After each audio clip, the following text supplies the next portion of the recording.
Sir నమస్తే sir, నా పేరు సోమశంకర్, కర్నూలు డిస్టిక్ ఆదోనిలో ఉంటాను, హనుమాన్ నగర్. నేను బళ్ళారికి వెళ్ళేసి వస్తుంటే కొద్దిగా లైట్గా తాగాను. అదే నేను ప్లంబింగ్ వర్క్ చేస్తాను.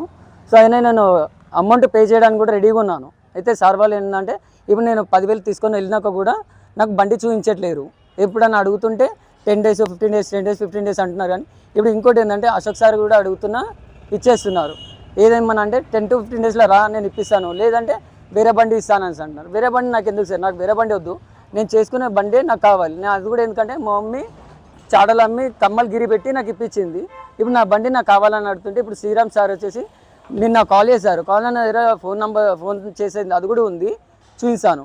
సో ఏదైనా నాకు ఇప్పుడు 20,000 ఇస్తాను, 20,000 తీసుకొని పెట్టుకో, కాబట్టి అక్కడికి వెళ్ళి మళ్ళీ మాట్లాడదు అని అంటున్నారు సార్. నాకు అలా వద్దు సార్, నా వెహికల్ ఎంతైతే ఉందో దానికి నాకు ఇప్పుడు డబ్బులు ఏమొద్దు, నా వెహికల్ నాకు ఇప్పిమని చెప్పేసి నేను అడుగుతున్నాను సార్. అదొకటే కోరుతున్నాను. లేదంటే నాకు ఆ వాల్యూ ఎంతైతే ఉందో బండిది, ఆ వాల్యూ అమౌంట్ ఇస్తే నేను అదే తీసుకొచ్చుకొని నేను పెట్టుకుంటాను సార్. శ్రీరామ్ సార్ అడిగారు, దాన్ని బండి పోయింది కదా దాని గురించి నేను ఇస్తున్నాను, సానుభూతి కొద్ది ఇస్తున్నాను అని అంటున్నారు. అంటే నాకు వద్దు సార్ అని నేను చెప్పాను. సో వీళ్ళు ఎవరు అంటున్నారు అంటే అశోక్ సార్ వచ్చేసి నేను ఇలా నువ్వు ఎక్కడికి వెళ్ళినా, మీడియాకి వెళ్ళినా, ఎక్కడికి వెళ్ళినా, అటు ఇటు వెళ్ళినా, సోషల్ మీడియాకి వెళ్ళినా కూడా నా దగ్గరికి రావాల్సిందే కంపల్సరీగా. ఏం చేసినా నా దగ్గర రావాలా, నువ్వు ఎట్టి పరిస్థితులు నా దగ్గరికి వస్తావు, ఎట్టి పరిస్థితి ఏమైనా చేసుకో అనేసి సార్ అంటున్నారు.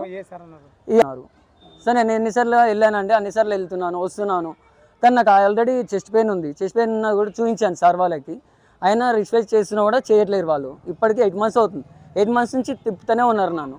ఎట్లా అంటే నన్ను ఒక కుక్కని తిప్పినట్టు తిప్పుతూ ఉన్నారు. నేనేమో ఇట్లా కష్టపడి మా మమ్మీ మా డాడీని వాళ్ళని చూసుకోవాలి, ముసలి వాళ్ళని చూసుకోవాలి.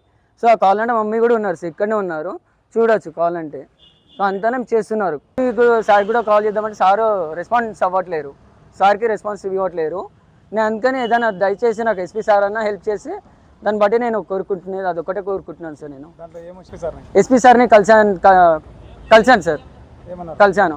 అంటే ఒకసారి మాట్లాడతామనేసి అని అన్నారు. అంటే ఎప్పుడు మాట్లాడతారు ఏం చెప్పలేదు సార్. అది కూడా ఎస్పీ సార్కి అంటే ఇక్కడ ఆదోని 1 townలో నా వెహికల్ ఉంటే వెహికల్ మాయమైపోయింది, అడుగుతున్న కొద్దీ ఉంది అంటున్నారు కానీ చూపించట్లేరు, వెహికల్ కూడా చూపించట్లేరు. ప్రతిరోజు ఒక 15 రోజులకు ఒకసారి 20 రోజులకు ఒకసారి వెళ్తున్నాను వస్తున్నాను, చూపించట్లేరు, వెహికల్ చూపించట్లేరు, ఏమేమి చూపించట్లేదు సార్. నాకు ఆ వెహికల్ ఒకటి నాకు ఇస్తే నాకు ఆధారం అవుతుందని చెప్పేసి అడుగుతున్నాను సార్. నాకు ఇస్తా అంటున్నారు, 20,000 ఇస్తాను, తీసుకొని వెళ్ళి నువ్వు తీసుకోమ్మా, నీకు చిన్న ఏదైనా హెల్ప్ అవుతుంది కదా నా నుంచి అలా అని చెప్పేసి అంటున్నారు. సిఐ సార్ శ్రీరామ్ సార్ అన్నారు, ఆ మాట అన్నారు. ఇక్కడ సిఐ సార్ ఏమన్నా అంటే మొన్న వెళ్ళినప్పుడు సరే ఇప్పుడు బండి లేదంటున్నారు కదా, వెతుకుతున్నామా అంటే వేరే యాప్ వచ్చింది అంటున్నారు. ఆ యాప్ ఏందో తెలియదు. సో నా వెహికల్ నాకు కావాలంటే ఇప్పుడు నేను ఉన్నప్పుడైతే నేను ఉన్న పరిధిలో అయితే లేదు కదా బండి, నాకు తెలియదు. ఇప్పుడు ఏదో ఒక బండి ఇస్తాను, తీసుకొని వెళ్ళు, దాని తర్వాత దొరికినాక నీకు ఇస్తా అంటే నేను అప్పటిదాకా నేను ఎట్లా వెయిట్ చేయాలి సార్? అదేమో నేను ₹1,00,000 పెట్టి కొన్నాను, ఆ బండి నా బండి నాకు వస్తే నాకు చాలు సార్, అదే సంతోషంగా ఉంటుంది. మా మమ్మీ కమ్మలు గిరి పెట్టుకొని నేను తెప్పించుకున్నాను.